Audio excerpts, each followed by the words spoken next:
Hello and welcome to Life is Feudal, Forest Village.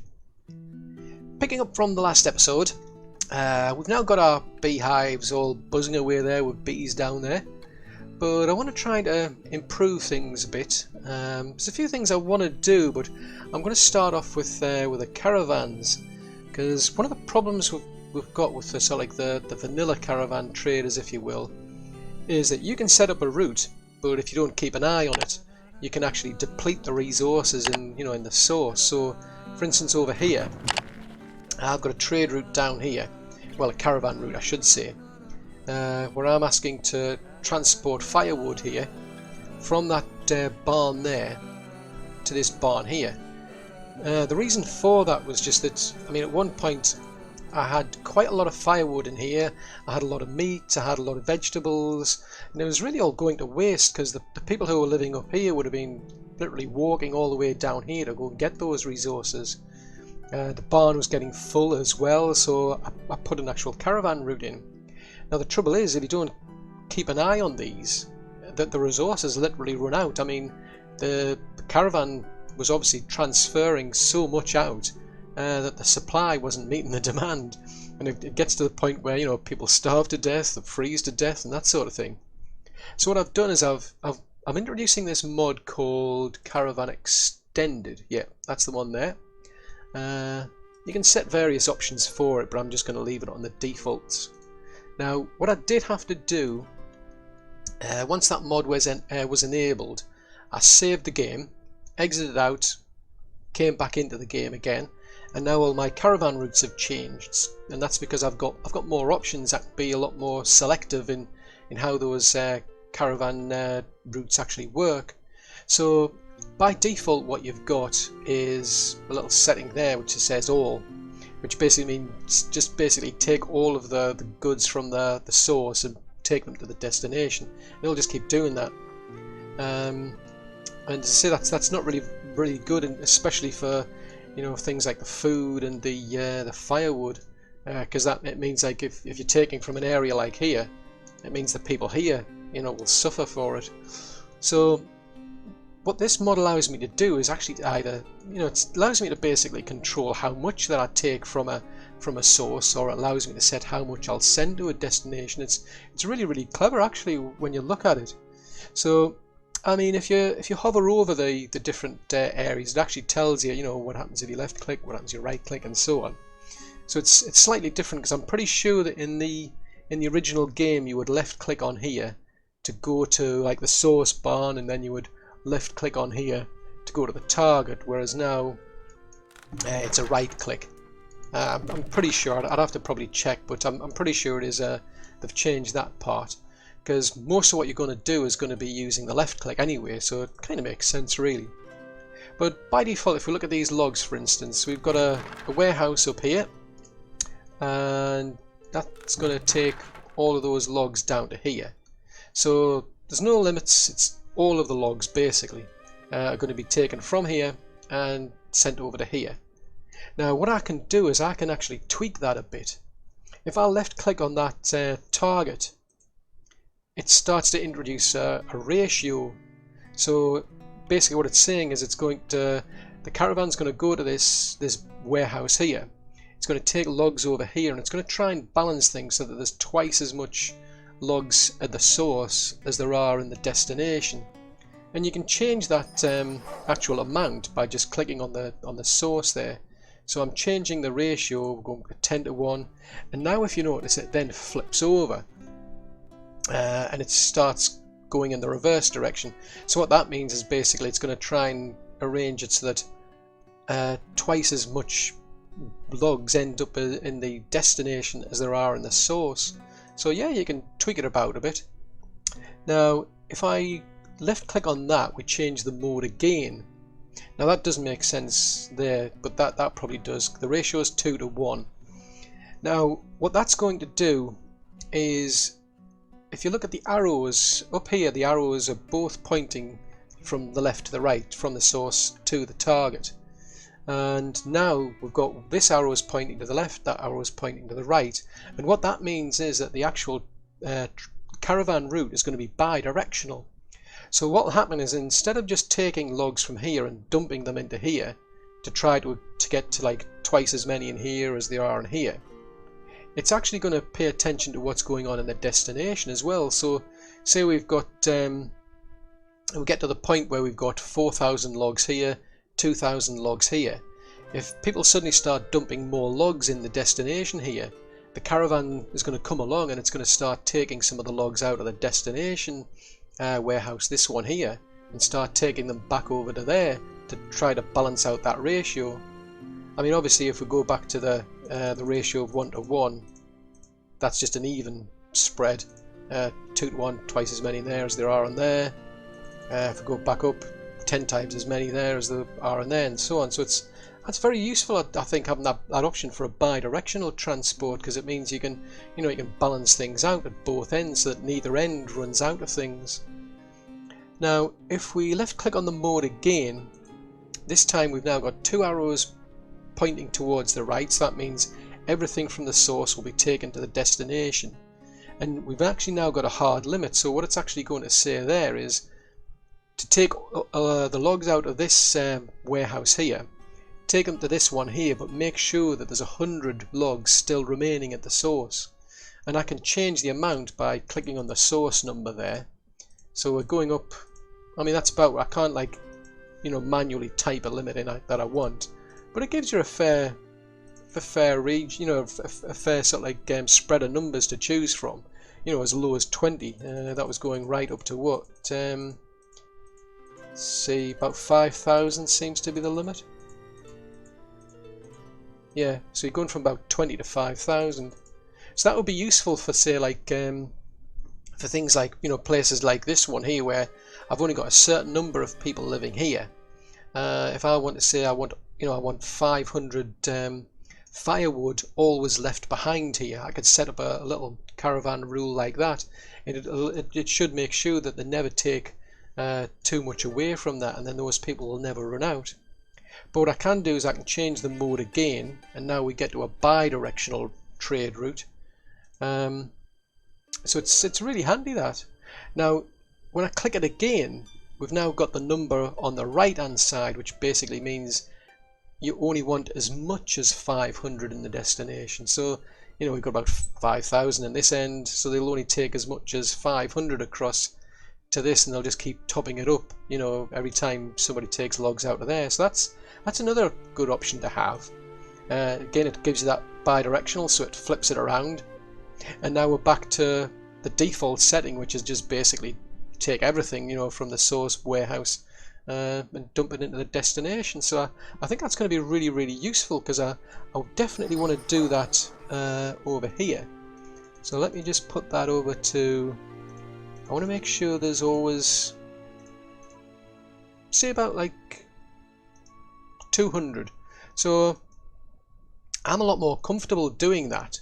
But what I could do is I could flip it over now, and what I should then get is one of the caravanners should then start taking some of the wood over to here, some of the firewood from this barn here over to this barn, because as you can see there's just not enough to meet the demand of 200 that I've set.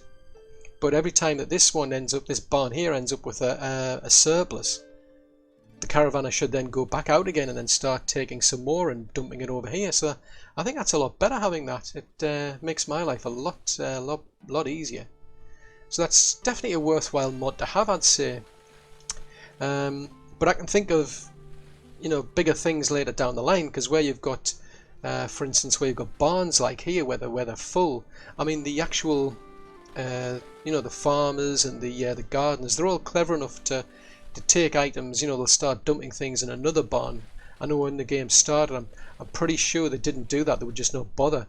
But I'm pretty sure what they'll do now is they'll actually take things and put them in this barn, because that one's now full, or at least close to full anyway.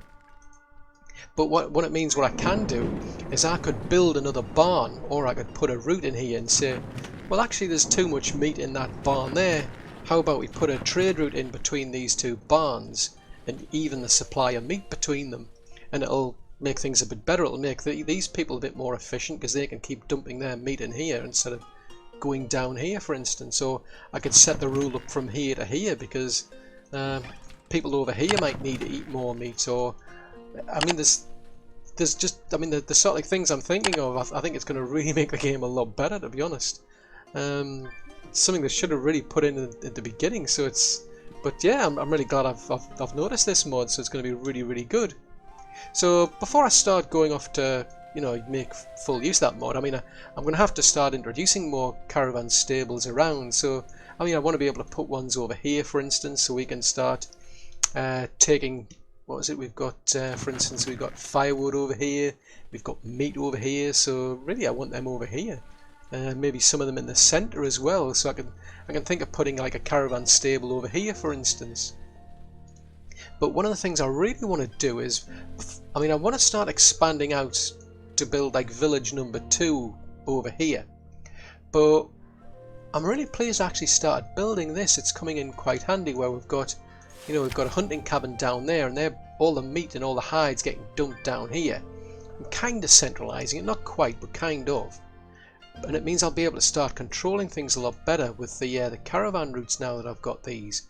And what I'm thinking of doing actually is we just have a look at that hunting cabin over there.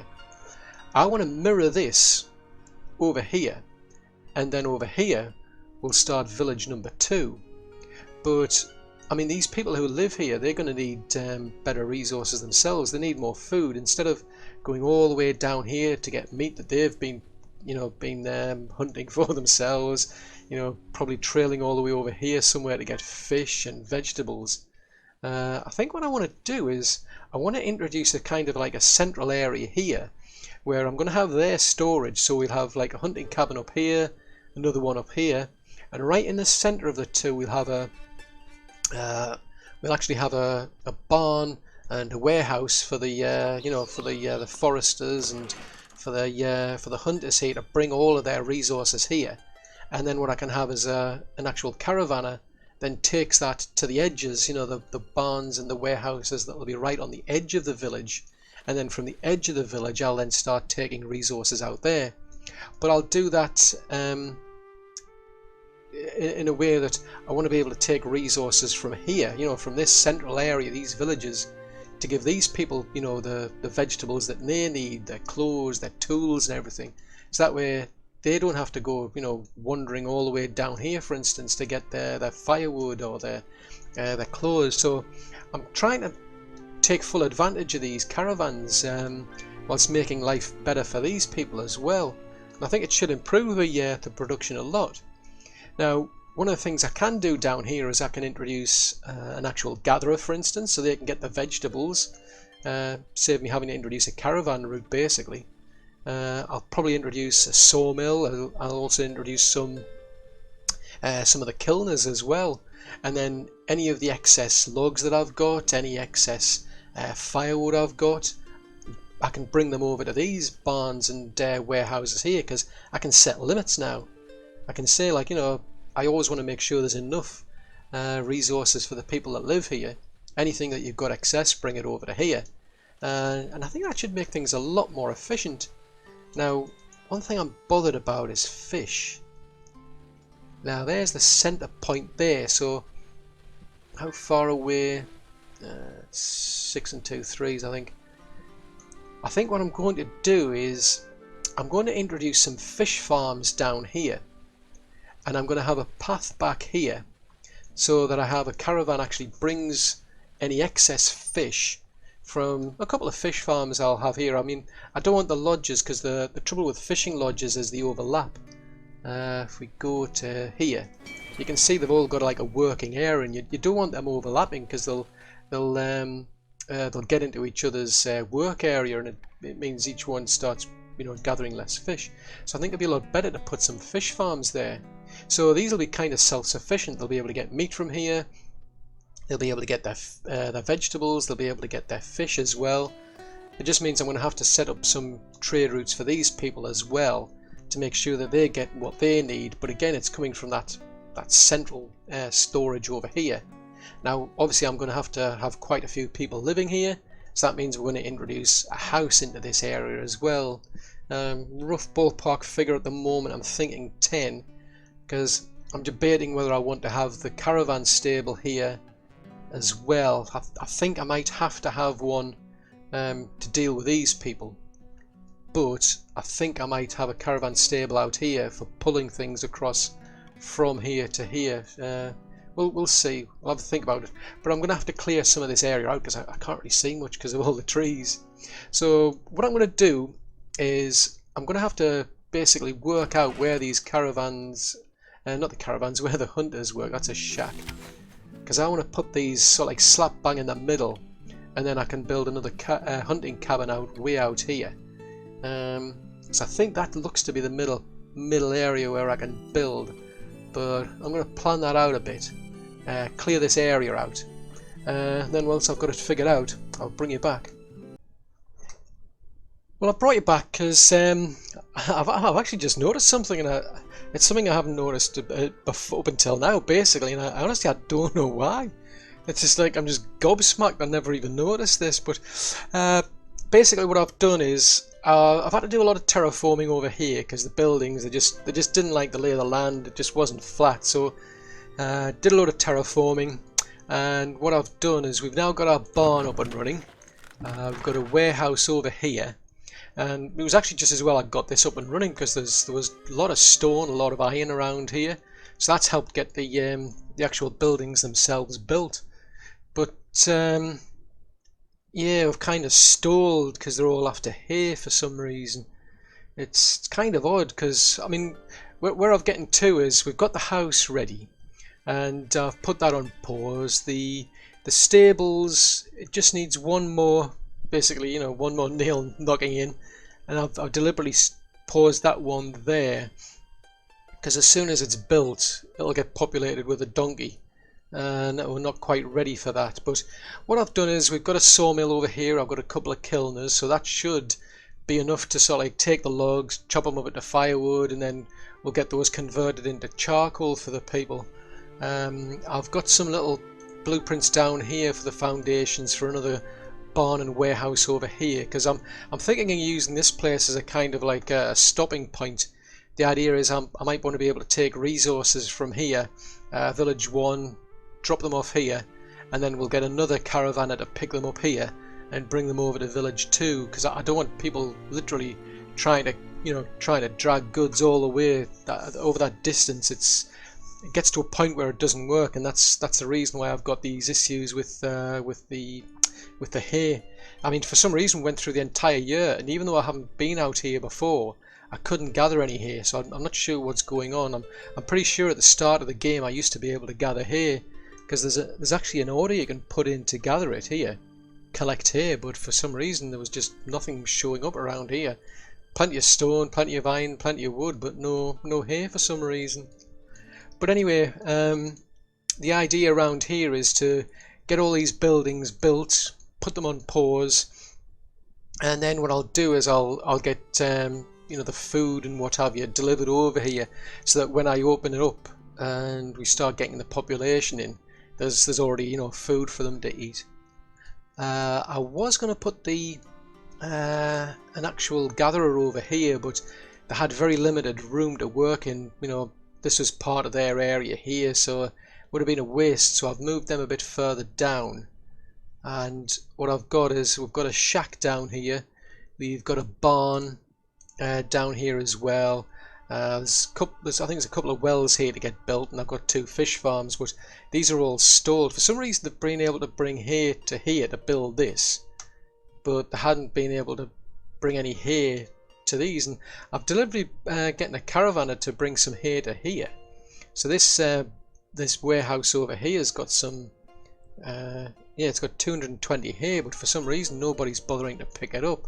So what I'm going to have to do is get another caravan to then pick it up from there and bring it over to here, so that should give it a shove. We're doing quite well on the keep. We're into tool production. I just finished one which was for mining, so there's still quite a few other tier 3 things to go. I haven't gotten around to building any stables over at this side yet, but that's something I'm going to have to do. But the real thing I was just like surprised at, and why I brought you back this early, was the fact that I didn't realise I could actually limit how many people lived in a house. I honestly don't know why, because I can I can limit how many people work in a particular place. So for instance, if we go over to say the miller, for instance, we can have up to two people working in the windmill. Now I don't know why why have we only got one person in that windmill? Oh, that's probably because people have been dying off and I haven't noticed. But I can control how many people. I can say, well, I only want one person working here. But I honestly, I don't know why I didn't notice this. But I can actually control the number of people that are actually living in a house. So I mean, I upgraded this to a 12, and I'm thinking, well, actually, I don't really need that many. I'll need a few people in the barn, a couple of people in the sawmill, the 2 kilners, and then a couple of people in the actual the gatherer's hut there. But that's way too much, room in here. If I've got a lot of people living over here, but working over here, or if they're doing labouring jobs that would they could have to travel long distance, and that's bad, really, really bad. But then I just noticed I can actually limit how many people, I can actually set how many people live in a house. I just don't know why I've never noticed that. So I mean, I've got like the shack over here. There's I only need 2 people to work down here in the fish farms, so I've been able to limit that straight away to 2. There was never any point. I mean, I've only got, if we go up to the clay mine, I mean, we've got 3 people living here, but I only had 1 person actually in the mine. I could have limited that to 1. So yeah, that's something to learn anyway. But I really need to fix this this hair problem. So I'll get working on that, and I'll bring you back once I've got everything up and running. Well, I had good intentions. I was planning things out, but those plans went completely out the window. Early in the year, we had a I think it was like a thunderstorm and what have you, and this building here caught fire, and it was on pause because I didn't want to introduce anybody into the area until I'd managed to get some like resources into these barn here and the warehouse for them. But this house was on fire, and it's slowly burning down, and there's nobody coming out to to put the fire out. So I'm watching this house burn, and I'm thinking, I don't think anybody's going to come out here. I mean, I had a check. I mean, the labourers were just standing around doing nothing. Even the builder wasn't interested. So I'm thinking, well, maybe I have to open it up. Maybe I'm going to have people living here, and they're the ones who are going to actually deal with the fire. So I did open up the house, and sure enough, quite a few people came out to live here. Realised their house was on fire, got the buckets of water out of the well, and they put out the fire, and I kind of breathed a sigh of relief there because they're getting there in time. But then they decide, right, we're going to repair the house. Think, well, okay, that makes sense, yeah, but fair enough. But then, as you can see, like going through this list here, there's quite a lot of them, or they all starved to death. They literally just started dropping off like flies, and I'm thinking, what on earth's going on here? For whatever reason, nobody had the common sense to go to the barn here, get some meat, for instance, and take it back to the house. They were just too busy focused on trying to get the house repaired. So I don't know, it's some sort of condition where you can't live in a house if it isn't fully repaired or something. But no, they're absolutely insistent. Nobody would bring anything. As soon as the house was repaired, they all started wandering off, and people went to the barn. Some of them went a bit further afield to get other things, but yeah, that was a bit bizarre. That so I mean our population's dropped by quite a bit now. I mean, I'm down to only 1 person left on the keep. I've had to pull everybody out of the mines. I did have to drop the number of people working in the fish farms, but I've pushed that back up because I thought at the time. I mean, I think around about the start I might have had about 8 people, but I'd rather have 10 people working in there, so it's more than I've had before. Just because I'm trying to really keep this supply of fish going, and I'm aiming to have basically everybody working in there as that I can. But one thing I didn't mention what I'd been doing was that the charcoal was getting low at one point, so I started to open up these kilns here. I've added one there, and I've added one there. They were just sitting around on pause, but now that I've added them I can see the charcoal's going up a lot more. It was quite interesting because I did notice, I'm glad I put these walls in, because there was at one point we had a thunder and lightning storm, and both of these kilns actually caught fire. I think that one caught on fire, then that one caught on fire, but they both got put out and it didn't spread. So I'm really glad I put these little boundaries in.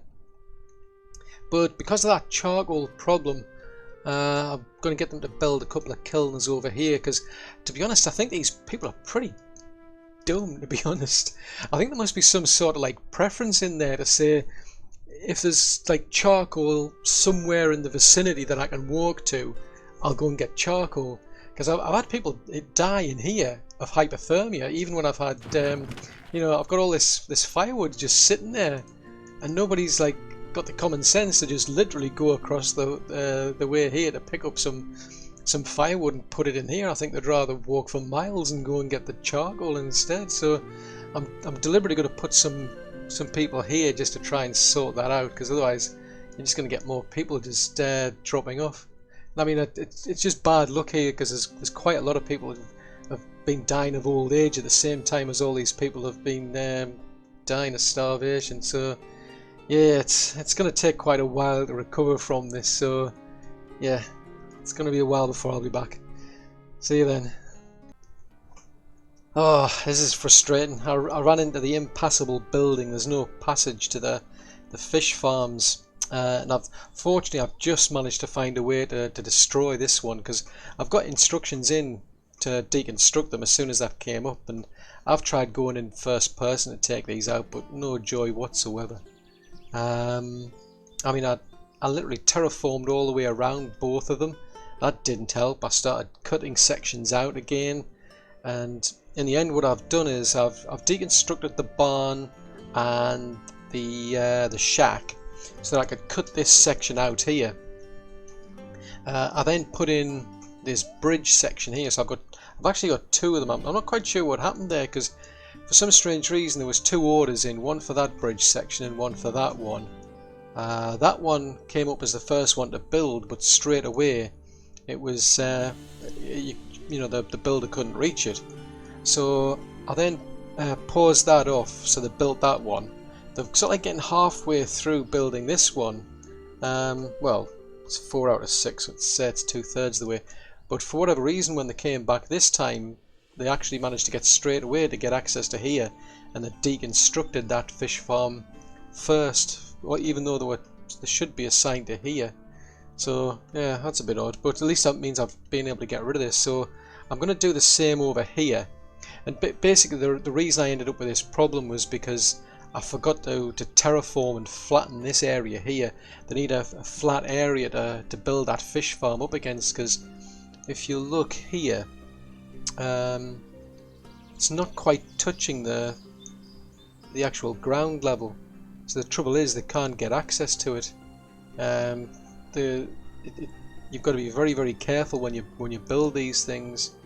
If we go over to these ones that I've built over here, you'll see that you can see that the actual wooden flooring there pretty much touches the ground, whereas back over there it's too far away from the ground, and that's enough to, even though for some strange reason they can start the work, all of a sudden it just suddenly becomes impassable and you can't do anything with it. So I'm going to get back to deconstructing these and rebuilding the area, but at least our population's starting to come back. I've got all of the jobs filled now. We've got quite a few people coming through, so that's a good sign. So once I get this done, I'll bring you back. Well, the population's started to recover now. Not exactly where I need to be. I mean, I still want to put another person into the fish farms, but I'm kind of like right at my lower limit for labourers. So one thing I do want to do though is just to mention something, because what I've done basically is I've dug this big pond out. I was using the terraforming tool that raised all over the ground. So basically just, you know, selecting that big area, highlighting that, and then, you know, you can drag it down to a certain depth and then they'll go off and they'll cut that out. But I don't need them to redo that, so I'll just get rid of that. Once they've done that, because I wanted to make sure that there was plenty of room for these fish farms. I mean, I've rebuilt the little outline there for the barn, but I need to make sure I've got enough room. Now, as well as having that ground flat, one thing I've noticed is it's very easy to make a mistake. I mean, I don't want to line this up with the road. It looks, from there, it looks as though it's lining up with the road. But the trouble is, the builders will come along and they'll dig out this big sort of trench around the back here, and it'll just mess things up. I'll end up with this little gap here with a bit of the road sticking out. So I want to make sure I place it, you know, a reasonable distance away. Now, that there, when I'm looking at that, it seems okay to place it there, but if I do that, you can see there's like a little footprint there and it goes up against the embankment itself. Now I don't actually want to do that, because that's how I ended up in the problem I had before, where the fish farm isn't close enough to the actual ground. Because what happens is the labourers come along and they'll put all the resources in, the builders will then come along, they'll dig the place out, and the next thing you know, boom, you know, it's impassable. They can't get passage to the building. So what you need to make sure is that you push this back as far as you possibly can, because as I say, the builders will dig out the room. So right there it's blue, you know, everything's in nice shade of blue. If I push it back a bit further, it's you've got that little red there to say you can't build here. I'll place that down, and if you notice, the actual little footprint there is right on the actual ground itself. So this particular fish farm will get built. It won't have a problem, but this one will. So I'm going to take that back out, and I'm going to put this one in properly. So again, I want to make sure that it's as far back as I can possibly get it. Now, what I did to fix the problem was I actually dug a section out behind the actual fish farm so that I could put these little bridge sections in. But the trouble is, I mean, I could have just left a gap of water at the back, to be honest, and I could have just given them access through these, but I wasn't too keen on that, because if I ended up with like a lot of bridges down here to look, you know, tidy or anything, my concern was if they caught fire and the fish farms caught fire, I think it would have started giving me a bit of problems. So I'd rather have just the fish farms connected to the actual ground there. I think that's just the way I want to do it anyway. Now I'll just get my shack put back. So I need to turn that around. We'll put that there. Right, so they can go off and build that as well. Well, one thing I do want to mention though, because I was saying I had problems with lightning storms where the places were setting on fire. Now, one of these, yeah, it was this shack here. I had exactly the same problem again. This shack got struck by lightning, caught fire. Now, eventually the people who live around here, they actually came out and they started to put the fire out, because there is a little water well down there. But the problem was then there was no food in the house. And what they started to do was they then started to repair the house once they put the fire out. So I was going to be in exactly the same situation. So I actually grabbed somebody who was down here at the time. We went over to the barn here, picked up some food, and I actually tried to deposit the food in that little shack while they were busy trying to repair it, and it wouldn't let me. Didn't give me the choice.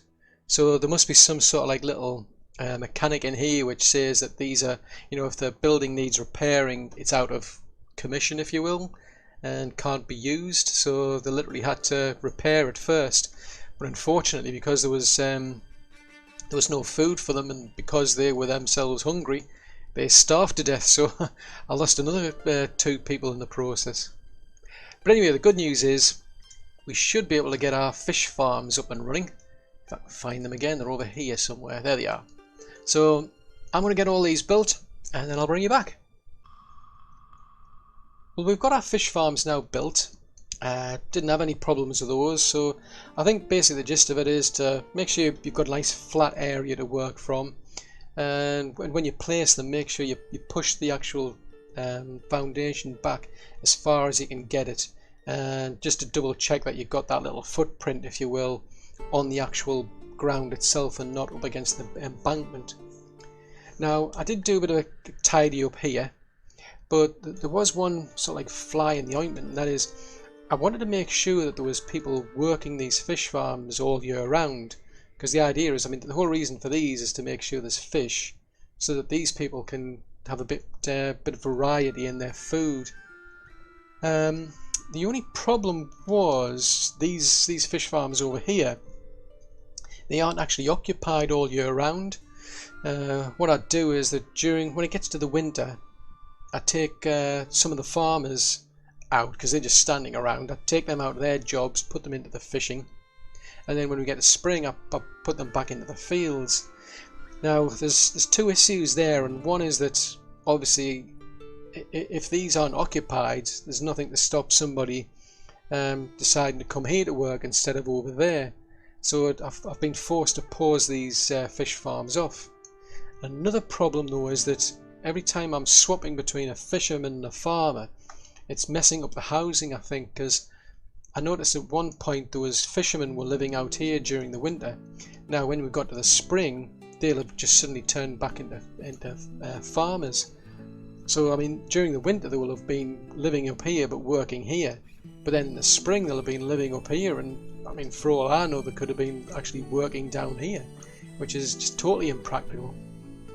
I mean, I know what that's like with like the lumberjacks, for instance, or the builders, because I mean, they've been coming out of this area, they get so far, they literally just start the work and then, oh, that's it.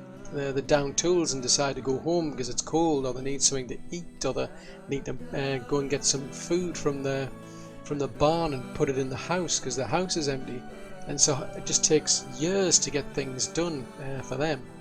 It's just totally impractical. So going forward, what I'm doing is I'm leaving these permanently on pause. I'm leaving the farmers during the winter, they can just stay in the fields doing nothing. It's, you know, it is what it is. But because we've got a shortage of vegetables and fish, I'm going to start increasing the population so that I've got these constantly in use, and we'll add more fields probably up here to start generating more vegetables. But as far as all the caravans go, I did make some other changes, because originally I was going to have, like, this caravan was going to be trading with the edge here, if you will, but when I went through it, there's just so many things that needed trading. It wasn't practical for one caravan stable, so what I've done is I've built one here and one here, so that way I can spread the work out and have enough caravans to do all that. But another thing I noticed was that the hunters and the lumberjacks from out here and out here, for instance, they were coming to the edge and depositing their produce. So I've deliberately moved the barn. Well, I've actually created some castle barns, the bigger ones, but I've moved all of those out to here, the barn, the sawmill and the warehouse, because I deliberately want to try and force these people to go here rather than coming to the village, so that way if there's goods in here and I want to send them to the village too, instead of having to send somebody from this side to pick things up and bring it to here and then get somebody from here to bring it over to here, it's easy to have a central resource, I think. And it's proving quite good to have this, because there's like been plenty of iron and plenty of stone, for instance, around here, so I can get people to come out here and mine it all and they'll dump it in there. So that's another good reason, because I'm going to need a lot of that to be building stuff out here when we get around to building village 2. But apart from those caravan stables, I've also built another one here. So that's to take care of this area, because over here they produce meats, you're getting vegetables because there's a gatherer, you're getting fruit as well, you get the logs, you get the firewood as well. So any excess from here I can bring it over to here, but I can set these up as bi-directional routes to make sure that there's always enough food and firewood over here. So yeah, that's definitely useful. I'm glad I put that mod in now. So yeah, so I've still got to figure out the routes, and we need to sort out the vegetables and fish. I mean, the reason these are actually quite high at the moment is I've been trading off the excess fruit, selling it at the market, and I've been selling it for fish and vegetables. I've also actually been selling off some of the milk as well, and I've also been using some of those to buy these woolen clothes, because the tailors don't seem to be able to keep up. We're getting quite a lot of people that are dying off due to old age, for instance. Every time somebody new comes along, they need a new tool, they need new clothes, so they quickly get depleted. So every so often I have to keep buying new ones, because I think with this population two shops to do the tailoring isn't enough, so that's something else I'll probably have to think of adding as well. I mean, there's still a fair bit of room down here and over here, a little bit of a corner over there, but flour's another problem, so at some point I'm gonna have to build another mill as well, another wheat field over here, probably in a mill. We'll see, but that's all stuff to pick up in the next video. So I do hope you've enjoyed watching this video. If so, then do please leave a like, because that'll help me out a great deal. If you're new to the channel and you'd like to see more content, then yeah, do please subscribe. Just remember to click that little bell icon though, because then you get notifications when I send new content out. And if you've got any comments, any suggestions, want to leave any feedback at all, please post that in the comment section below. But until the next video, thanks very much for watching. Bye!